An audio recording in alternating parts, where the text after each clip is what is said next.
प्रधानमंत्री नरेंद्र मोदी की लक्षद्वीप यात्रा के बाद मालदीव के मंत्रियों ने उनके विरुद्ध जैसी अपमानजनक टिप्पणियां की, उसके बाद दोनों देशों के संबंधों में खटास पैदा होनी ही थी। वास्तव में यह खटास पैदा होनी तभी शुरू हो गई थी जब मोहम्मद मुइज्जू ने मालदीव का राष्ट्रपति बनते ही भारत से दूरी बढ़ानी शुरू कर दी थी। चूंकि मुइज्जू ने भारतीय सैनिकों को मालदीव से बाहर करने के मुद्दे पर चुनाव लड़ा था, इसलिए यह तय था कि यदि वह राष्ट्रपति बनते हैं तो चीन की गोद में बैठना पसंद करेंगे। अंततः ऐसा ही हुआ। उन्होंने भारत से पहले चीन की यात्रा करना तो आवश्यक समझा ही भारतीय नौसैनिकों को मालदीव से हटाने पर भी जोर दिया। मालदीव में महज 75 भारतीय सैनिक हैं।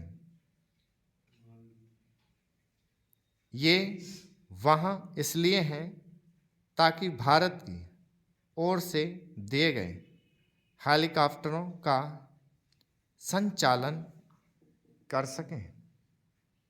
इसके बाद भी मुइज्जू ने ऐसा दर्शाया जैसे भारत ने उनके देश में सैनिकों की कोई बड़ी खेप तैनात कर रखी है। चूंकि वह भारत विरोधी भावनाओं को उभार रहे थे, इसलिए उनके सहयोगी भी उसी रास्ते पर चल रहे थे। उनके 3 मंत्रियों ने तब अपनी हदें पार कर दी जब भारतीय प्रधानमंत्री लक्षद्वीप की यात्रा पर गए।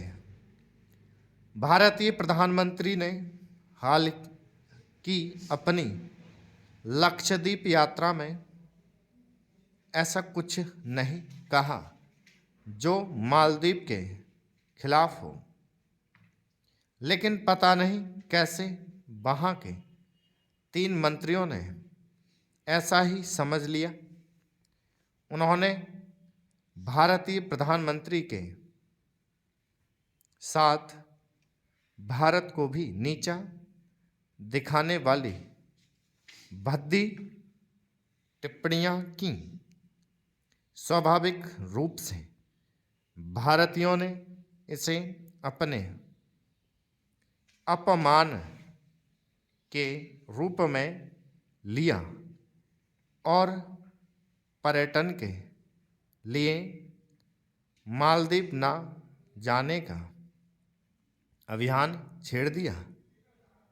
क्योंकि अन्य देशों के मुकाबले भारत से सबसे अधिक पर्यटक मालदीव जाते हैं, इसलिए मुइज्जू को यह पता चल गया कि उनके पर्यटन उद्योग को बड़ी क्षति पहुंचने वाली है।